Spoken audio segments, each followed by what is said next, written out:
contagem regressiva.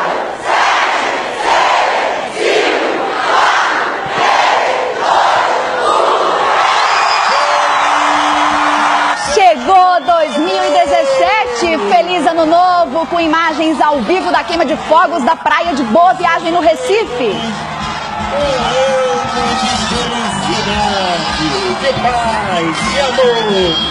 Queima de fogos deve ser de 15 minutos. E é no ritmo do frevo.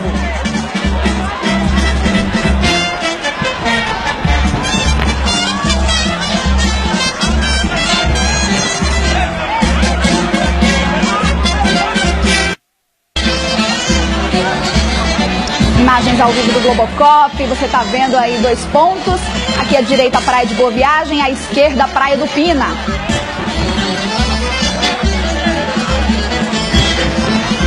A multidão que está aí na areia da praia de Boa Viagem, acompanhando a queima de fogos, que deve ser de 15 minutos.